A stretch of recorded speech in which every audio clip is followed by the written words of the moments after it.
This is Jessica. And this is Kelly. And this is the Chasing Brighter podcast. Hello, and welcome to our November book club, Winter Street by Elin Hilderbrand. Kelly and I were excited to kind of do a holiday novel, but we wanted to get into something that kind of got into family dynamics and family dysfunction. And this book was so good for that. The book is about Kelly and Mitzi Quinn. They're the owners of Winter Street Inn in Nantucket. Kelly has 3 adult children from his first wife, who is a famous news anchor. And together, he and Mitzi have one son, Bart, who recently joined the Marines.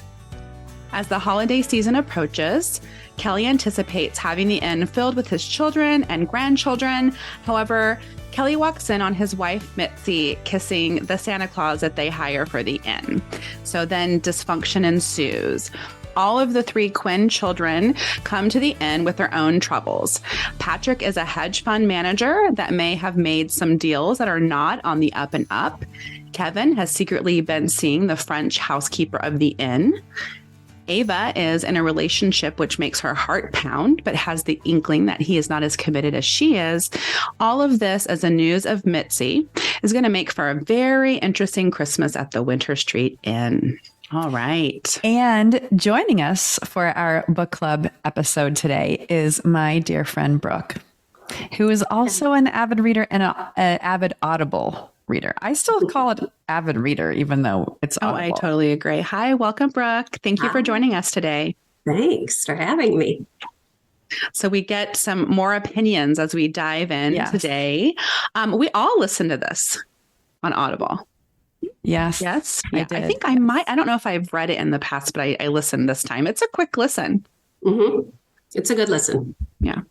It was kind of a fun holiday listen. It is very much in line with the whole the Nantucket other stories that I've read, where you just want to move to Nantucket, and clearly having an inn is fun too, because there's always things going on. Although this one, it seems like he's going out of business because it's just his family that is hanging out there. The inn is empty. How do you have rooms for other people when your whole family lives there? At the end, when it was like, it's going out of business because we haven't made any money, like, no shit. Like, why don't you advertise or something? Well, would they say the owner's quarters? And so they had their adult son, Kevin, living there, Isabel, the housekeeper, living there, the owners living there, and Ava lived there. So there were 4 ensuite rooms just for the owners. Yeah. I want to live in that big house that I created in my mind. Right. I mean, how did each of you experience the book? Were you engaged immediately? No, I was not. The whole divorce piece, right out of the gates. And then it all just kind of seemed meh in the very beginning. It took me a while to get into the story. I got into it, but I'm a product of a divorced family, so it caught me, but I will agree that it was kind of slow getting into the story. I mean, they jump right into Mitzi kissing George, Santa Claus, so that was right the first, I think, chapter, but so that grabbed me. Yeah. And then you're right, it got kind of slower. Well, I think then that gives you a very jaded view of Mitzi. So then as the characters develop, the first time you see Mitzi, she's cheating on her husband. So you're like, well, I don't like Mitzi, forget it. Plus her name was Mitzi. I have a thing about names anyway. And that's not a name I would have chosen for a character. That's like a dog name to me. Sadly, if anybody has friends named Mitzi, no offense. Well, and then they talk about Poodle. her outfit, her Mrs. Santa Claus outfit. Yes. Like the hooker boots. And so she was really portrayed as the hussy. Hussy. Yeah. Yeah. And I feel like, so the whole family, right, comes together to kind of help Kelly, right? Because his marriage is disintegrating and his son, youngest son, went off to the Marines. So his children from his first marriage with Margaret come, and even Margaret comes. And so you're automatically like, oh, I love Margaret. Forget Mitzi. I love this whole family situation. I don't know about that, because I also thought here's a woman. I have a hard time with that too, where it's her career was first and foremost. These are interesting characters in the book. I think that's what I think this was a great author. And so it was easy to sort of, once you kind of got into it, it kept me into it. But I mean, Margaret, who put her career before everything else and still kind of did, even at the end where she was still thinking about going back to her surgeon and going back to the city and all these things where it was it just seemed like she wasn't where I thought she would end up. Maybe the other books. So this is a series. So this is the first book in a series. So I think that's a great theme that comes out. As women, we often are kind of made to believe that we have to choose our career or our family. And the kids are older. So Margaret Quinn was coming up in the 80s and her husband was on Wall Street and she was expected to be home and do all the mom things. And that was not what felt good to her. So you had a hard time with her choices, Kelly. How about you, Brooke? I actually respected those choices. And I like that she kind of stood her ground. And it was sad. I think that they ended up Kelly and Margaret got divorced because I think if they could have just made it through a couple of those really hard years, then they would have been really good. But maybe, and that brings up a whole other, do you stick it out or do you, cut your losses? But I liked her character. It's not a choice that I would ever make. My kids are the most probably important. My family is. So that's not a choice I would make, but I respect it from her. Yeah, I absolutely respect it. And like we were saying, she's a main huge anchor for a major network. And so she's traveling the world and you have to make those sacrifices. And it's it could be possible with this supportive partner. I personally think it's hard for two partners to have big careers, right? So someone, I think for a successful relationship, someone kind of has to go on the back burner, I personally think. And so I think Kelly, it's not I don't know, whatever. Kelly wasn't in this fulfilling, amazing career, right? He just wanted Margaret to do what he wanted Margaret to do. So there was opportunity for him to give a little. And I think that I was at peace with them not reconciling because he wants someone there all the time. And as they develop and talk about Mitzi, Mitzi did, right? Mitzi was all about creating an inn and being with everybody. And she didn't have these huge ambitions, which is what I really think Kelly ultimately wanted in a partner, right? Someone that would give it all up for him. I think the sad part, though, was the Ava, the younger daughter, who it just seemed like she never got enough time with her mom. Yeah. That was the part that kind of bothered me. At the end, when Margaret came and got in bed with her, just surprised her on Christmas. And she's just be mine for a little bit longer, because nobody else knew. And it was so heartbreaking to me that there's this adult that's still, I think you'll always need your mom, but that still needed that comfort and wanted her. So she was 5 when they got divorced, right? And so when they got divorced, Kelly took the kids to Nantucket and took them away from Manhattan to be more present with the kids. And so I think that they explored Margaret's feelings about that. What if she stays, I want her with me, but if she stays with me, she'll be raised by nannies. And if she goes with her dad. And I think still as a society, we totally judge moms and not dads. We are totally judging, why didn't you keep your daughter with you? Meanwhile, but she got to be with one parent. I think that's still so hard for us to not judge a mother when she's not with her kids. Yeah, for sure. I do it, and it's hard to just stop myself, but I do put yourself in that person's shoes and making that decision. And it's she was thinking what's best for my daughter, not what I want. But that's tough. I think that's really tough. Ava's character annoyed me. She annoyed me because it was and maybe that, we could dive into more about her need to be loved based on kind of abandonment by her mother. Probably but she was in this chase. She had this guy that was doting on her that she was ignoring to chase after this other guy who was showing, that he did not want to commit to her. And it was like her whole life was kind of about who she was going to be attached to. And that annoyed me probably because I'm just more of an independent person.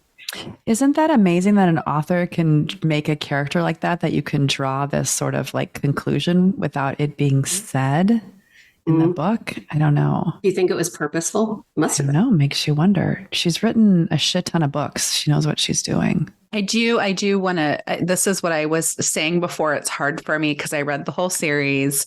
But I do like where all of the characters end up. But in the first book, Ava wasn't my favorite, but she does develop and get better if you want to read more about that.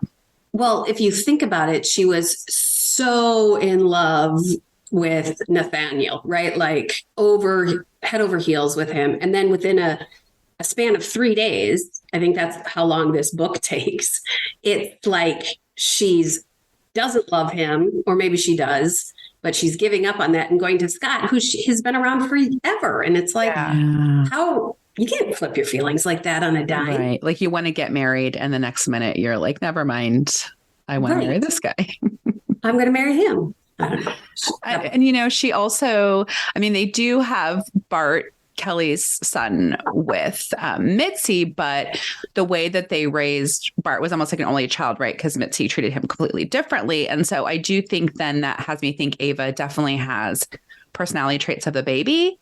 You know what I mean? Like she kind of wants, I don't know, kind of entitled a little bit, or like loves love, or whatever the characteristics are of a baby. I think kind of, I see that like she's a little emotionally immature. Yeah. And what about, go ahead. Sorry, I think she was much, much more functional than Kevin, the bartender brother. And see, this is where true. I love, I want to hear what you have to say. Sorry, but I just want to say I'm obsessed with gender and birth order. And so this is where I think that plays out, but go ahead about Kevin. Sorry. No, I just, I don't even remember how old he was, 28, maybe, I don't know, but something like that. Yeah. I think he was in his 30s. Was he? Okay. I think so. I did feel bad because I know people that have done the whole like getting married right after high school, and then you change, you grow, and the person that you were with. So I felt sorry for the situation with his ex-wife.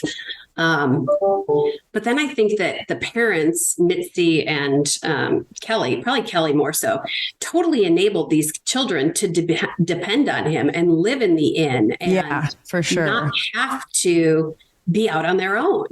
So, I think there were a lot of codependent relationships in this book. Absolutely. And I think so much fallout from the divorce. Like if you want to dissect everyone's relationships, and so shortly after they moved to Nantucket, Kevin attaches himself to this girl, right? And then marries her, and then isn't able, because of, I don't know, the kind of person she was, like he drops out of college and he drops out of culinary school, and isn't able to be an functioning independent adult. Kind of a lost soul in that way. Mm-hmm. Mm-hmm. But also the middle child too. So interesting, right? So it's like, I'm kind of a people pleaser, Are you a middle child, Jeff?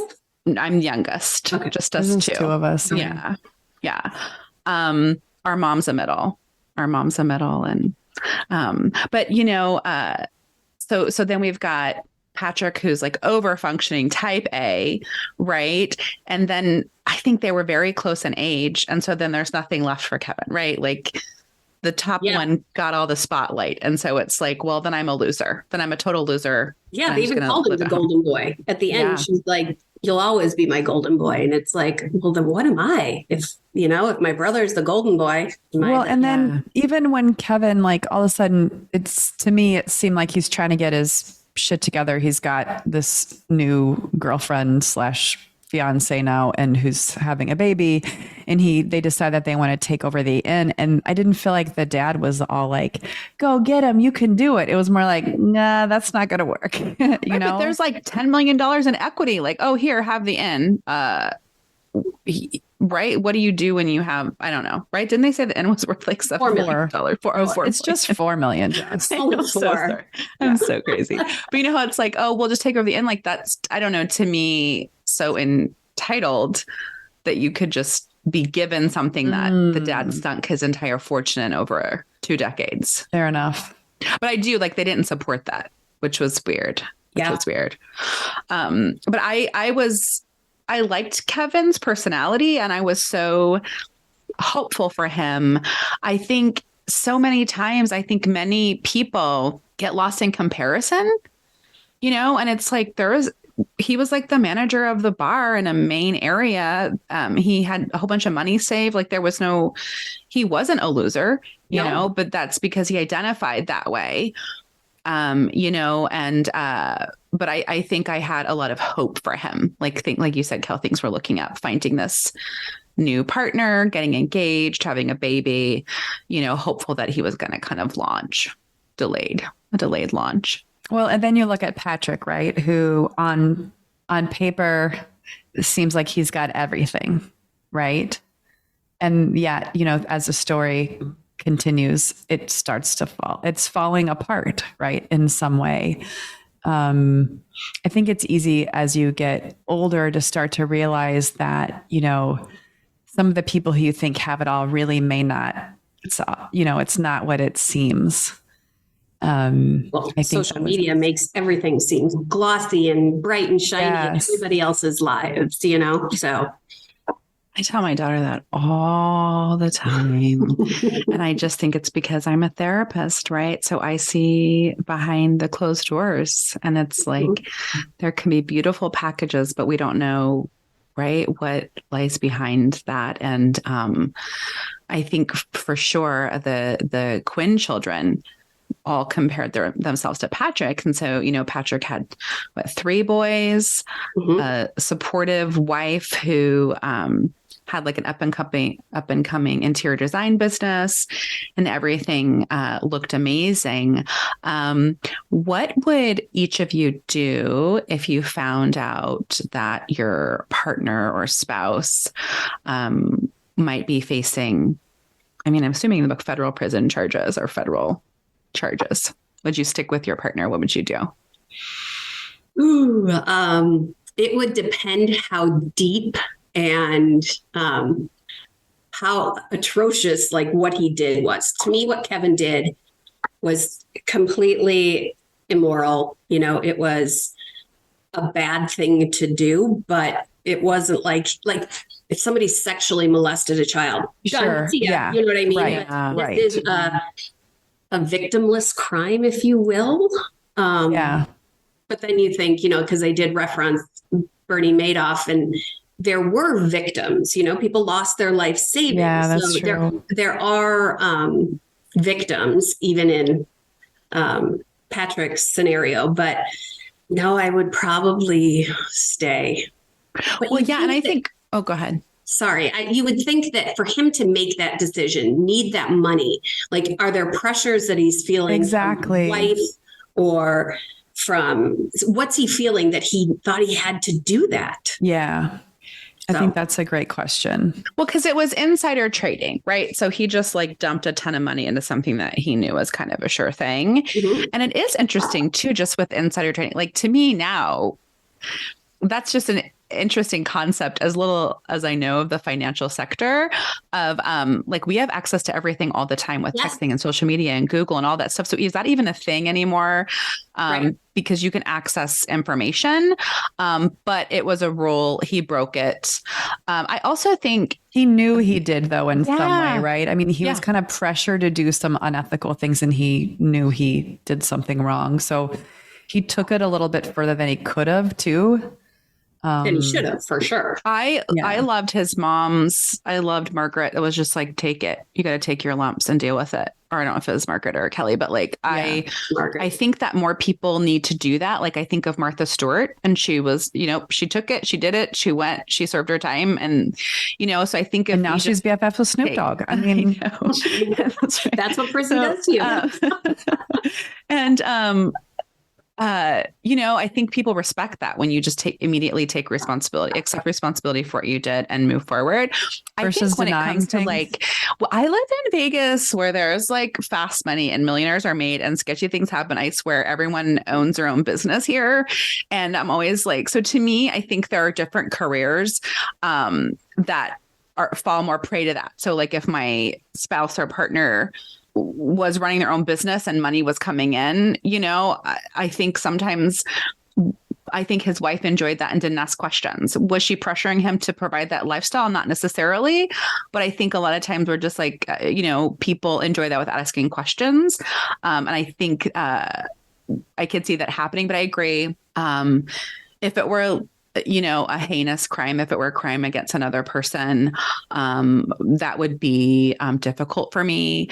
And how would you manage that as a partner? But I know that right, Jennifer, chose to stand by her man. Yeah. Yes. By the way, Jess, especially since you said that you read this previously, how do you remember all this stuff? If there was a quiz question that was like, what did Patrick's wife do? A lawyer? Yeah. Like, I really didn't remember that she was. I remember she had an up and coming. So I have by the way, I'm not trying to brag about it, but I have a really good memory where it is a fault and you wouldn't want to live with me. But I guess I have a really, really good memory. I know like what someone was wearing in 1995, but I re-listened to this book and also all of those characters develops, like Jennifer was like 1% of the book, but she becomes like 50% of another book. So that's why you remember more of her life. Well, I have a horrible memory, so I'm probably happier than you, Jess, because I just forget. I know. No, I'll be like, do you remember in 2004 and you called me, we had an argument and you, I try not to, but I'm sure my husband, it's probably tough because he doesn't, it's like my middle is just like my husband where you come, even when he was little, like, how was school? I don't remember. And I'm like, you were just in school. Like, I just picked you up. You don't remember 30 minutes ago? No. No. And that's who I married. So it's like, yeah, it's not so much fun because he doesn't remember anything. So I thought the fun part about the book, although it didn't happen in this book, but the story about the Santa, right? That there was always somebody who was dressed as a Santa and Mrs. Claus. And as I don't know if you guys recall, but that is a theme of the Fox family's Christmases, that on Christmas Eve, we have somebody dressed as a Santa Claus. And so I think that's really fun and it's silly. And I think that was a cute idea. It's too bad that it didn't work out so well since he ended up being the... Don't you like George? George I liked George. I like George. But they made him like so severely obese that when Mitzi was having, maybe that was my own thing, but they were like, he was like over 300 pounds or something. Didn't I say that? I just and think of and then they were like, he was enormous. Maybe that was, they were jaded. And then she was like having an affair with him for like 12 years. I was like, but it was like, they weren't making him sound attractive. Once a year, wasn't it? Like every Christmas. She got her groove on for a few days. It definitely seemed like toward the end of the book that I didn't know how long that escapade was going to last. I'm curious about how that continues in the other stories. But 12 years, 12 years. Yeah. And I thought it was really the dinner, the final dinner, the Christmas dinner. And I'm sorry if I'm jumping ahead, but the Christmas dinner when she saw Mitzi saw Margaret there.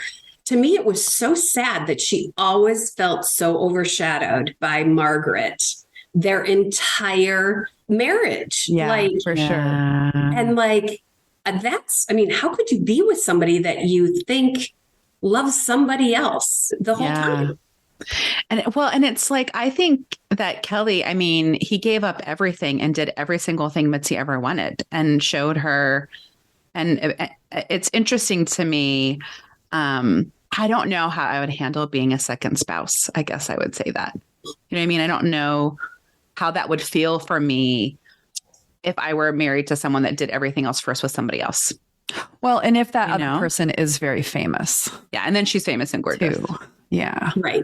That would be hard. Yeah. I think that would be hard, but I think it's also it's sad. It's really sad that she was that. To me, it's sad that she was that insecure. And wait, because Yeah, for sure. he like, I can. There is something special about a relationship with the parent of your children, right? There's going to be a bond and a connection, and you have to co-parent and be there. So there's going to be a relationship, and so it's sad that she was so insecure. But also, yeah, I thought Mitzi was like a sad character in this book, right? Because everything was like about her son Bart. And so as soon as Bart became a little bit independent, when he was like 8 or 6 or something, that's when she started the affair. And she just doted on Bart and spoiled him. And, they created this entitled child who, would wreck car after car, barely passed classes, did a lot of drugs. And she kind of enabled all of that and had a little bit of an unhealthy relationship with him. Well, and maybe that's the writer's intent as well, is to, in some ways, it might be the one person you feel sorry for at the end of the book, because it is clear to me too that like her and George aren't panning out. Kelly sort of like maybe even realized that wasn't really, he wasn't happy, and that wasn't like, he was kind of done with Mitzi, right? Don't you think? Toward the end of the book, there wasn't Kelly or George. Kelly was done with Mitzi. Like he wasn't trying to like get her back, reunite. Exactly. And I think that it just made her seem like this sad, unhappy person at the end too. I don't know. Because it's like in the book, like, right, Mitzi wanted everything a certain way, and like they couldn't eat beef, right? Couldn't they like not do all of these things because all these rules? And that's why I was like, Kelly like moved, bought you the end, did every single thing, blew all of his money on you, did everything you wanted, let you raise the kid, how like make all of these choices, and you're unhappy. But but maybe there's, go ahead. Sorry, I didn't mean to jump in.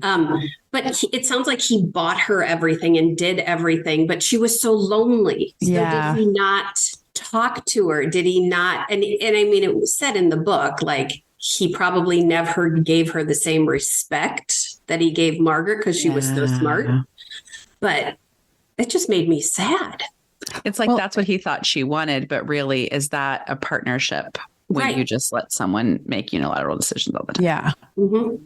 Yeah. I mean, I think in that way, he kind of lost himself, right, in the whole situation, which was the realization, when that happened. But I mean, could you almost, going back to the happy parts of the book, could you I could almost smell the Christmas dinner, totally. It just seems so cozy and. Well, and then we woke up this morning with snow. Yes. So it was like, I get to talk about this book and it's snowing here. It was just kind of neat. That the meal and the food, and how Margaret seamlessly kind of came in and helped pull things together a little bit. I loved the character of Margaret. I love a strong woman. I love a strong female lead. So I think I just immediately loved her. Yeah, I liked her too. Just very independent and not going to give a crap about what you guys think. Yeah. Yeah. And what did you think about, Kelly and Margaret hooked up a couple times when she visited? What did you guys, did you think that there was going to be reconciliation? Yeah, I thought by the end there would be. And so I was disappointed that she was going to go back to her surgeon buddy. But then when she said I think it was the very last. Yeah. She's like, I'll stay as long as you need. Yes, you're right. Yes. She realized, she made the choice of her career early on. And this time she wasn't going to make that choice again. She was going to choose her family and the people she loved. That's what I thought. I did not want reconciliation because I thought they did I thought that Elin did a great job of allowing Margaret to be really honest and blunt, and that Kelly knew, that ultimately, and I don't have the paper book, I wish I could go to the part, but that they wouldn't work because to her core, right, she was a news anchor and could not give Kelly what he needed. Like what Kelly wanted was a doting wife. And that was not who Margaret was. Like he made comments like, oh, you can't cook or you don't do these things or different things. I just didn't think that was Margaret. And so I thought that if they reconciled, she would be sacrificing who she was. See, and I think, you can't, I think we said it earlier, you can't have it all, or women think that they can't. So maybe she had her career and did that part of her life early on. And now she is ready. Yeah. And she's lucky that her family and her love, Kelly, are there with open arms. Yeah. Yeah. Because I don't think that would happen. Her relationship with the doctor was like, it was funny. It's that's what we're all, it's like they're all different kinds of relationships. We all want different things. And he was really busy and she was really busy. And she was like, we had quick, efficient sex, like the way that she talked about it, but that's what she wanted. That was fulfilling. And she was like, perfect. Someone that's busy, that doesn't have expectations of me. We can sit in the same room and not talk. We can travel the world, whatever. And so I thought that matching was interesting. And he seemed so accommodating toward her. So it was interesting. I don't know. There didn't seem to be passion there. It was nice. Yeah. Maybe not passion. But I mean, God, I've been married 16 years, 17 years now. And is there a lot of passion? Yeah. Right. I think that's hard. I think, it's never going to be like it was when you're first together. Maybe for other couples, and that's wonderful, but that's not my experience. I always wonder about those couples. Yes. They don't have children. That's what I think. Yeah, maybe. Everybody in this inn, they're all having sex. And I have like, if I go to my in-laws' house, I'm like, stay away. Somebody could hear, the kids could walk in. I'm always like, no. And everybody in that family was just okay with it. And I was like, maybe I'm such a prude that... Well, I made healthier understanding of sexuality. They're all adults now too. Yes. And I thought about that. Like one of the things that I was trying to have some deep thoughts about the book since we were going to have this discussion. And one was like, could you imagine, because we all have kids of school age now, but imagine like when we get older and our kids come home for the holidays, and what that would be like. And especially if we owned an inn and had 4 kids, I think it will be a different world. For them to come home for the holidays. And in some ways, I think it's like you just want them to be there and be happy and enjoy it so that they come back. But I think, but there is, I for sure have Kelly and I were raised Catholic and sex is only for procreation. So that was beat into us. So, I have some hangups. And so that would be hard for me. Like, was for also sure. being raised in the all Bible Belt, Jess. Yeah. But because they saw Kelly and Margaret kind of running around and they're like, oh, cool. Look, they're having sex. And it's like, I don't know. I would kind of be like, what the hell, guys? Well, I walked in on my dad and his wife because my parents were divorced it was his girlfriend and they lived together in my early 20s. And it still traumatized me like I was 8 years old. I heard somebody had told me, I don't know if it was like a training seminar on couples therapy or what, but like, oh, that's like mom and dad sex time. And we know when the door is locked, mom and dad are having sex. And I'm like, look how what is that? Open. Sex positive that is? Yeah. Like, you know what I mean? Where I'm like, good for you. Like, that's cool because it's true. Like it's part of life. And obviously this is how you were created and this is what people do. And so it is interesting, right. That, they don't have all the hangups and shame and whatnot that was put on Kelly and I. Yeah. Well, I was looking back through the list of questions that you had on the paper, Jess, about themes and quotes. My favorite quote was at the end when Patrick was with his mom crying. Like, to me, a 38-year-old man still crying to his mom because, he's in trouble. He's done something wrong. And she's like, I love you unconditionally. do you know what that means? When he was like, yeah, I know, but do you know what that means? It means no matter what. And it was like, that got me. I love that. It really stuck with me too, because it's like, it got me thinking about, like, I tell my kids I love them. You know, it's like you tell your kids you love them all the time, but like, and you say I love you, like, no matter what. It's like, it got me thinking about, how do you say that to your kid that they understand what you're saying? Mm-hmm. You know, like that was that moment where she like explained it in a way that he was like, obviously he's in his 30s and, you know, could figure it out. But yeah, I had a conversation with Dominic. He was struggling, and I just was like, I said it like, I love all of you, right? I was like, I love all of you. Because I was trying to like get him to understand like all of who you are and how you've been made. I will always love all of you. Because I had read something, and I personally don't think there's anything wrong with saying no matter what, but I had read like an article, or maybe it was was it in Untamed, Kelly? Or no, I don't know what it was, but someone was saying like their child came out and they were like, well, I'll love you no matter what. And it was making it seem like that the what gay was a no matter what. Right. Like it was bad. And so I was trying to like think of ways to verbalize it.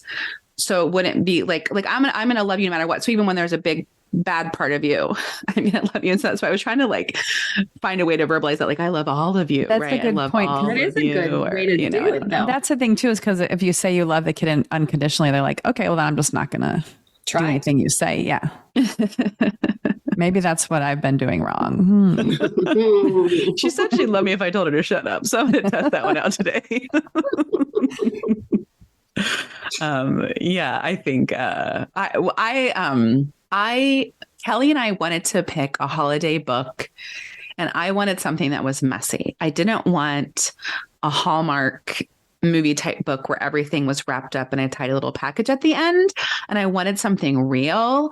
And I know obviously their mother's a millionaire famous person and they live in $1 million home, but everyone has problems. Everyone has issues and struggles and problems and dysfunction. And I think that's relatable to all of us, right? That's relatable that a holiday gathering can be messy, and we're going to come to it with our own emotional baggage and issues. And so anyways, I enjoyed that about the book. Yeah, I think that it was a nice balance between the Hallmark side of it as well. It wasn't a happy ending necessarily, which is a good thing too. It didn't tie a bow around a lot of things, which is why I want to read some of these other books as well. It was a good pick, Jess. Mm-hmm. Thank you. I can imagine that and what it looks like with the other 3 houses on the lane, I think they said. And I was like, that's where I want to live. I know. I just want all the bathrooms they were describing. I was like, oh, I don't remember them describing bathrooms. Remember when he set fire to her thing in the tub? Oh, yeah. And he was like, this is like a $10,000 tub that she had, I don't know, imported from somewhere. And so I was like, what do these bathrooms look like? I want a $10,000 tub. What's happening in here? And does it make any of you want to any of those traditions, or did anybody look up the golden, what was the drink? I didn't.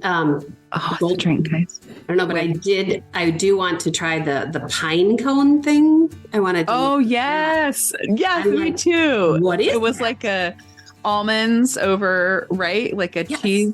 I don't know. Type. Yeah. Golden Dream. Golden Dream. Yes. Or it was like orange juice and cream and champagne or something. And Contreau. Yeah. I just remember that. She did such a great job describing it, right? It was like, oh, what are they making? I need to add that to my Christmas dinner. My repertoire. Dream. Yeah, we have to look that up. I need to have a holiday drink, so I'll have to look that one up and see. And Brooke, thank you so much for joining us. Sure.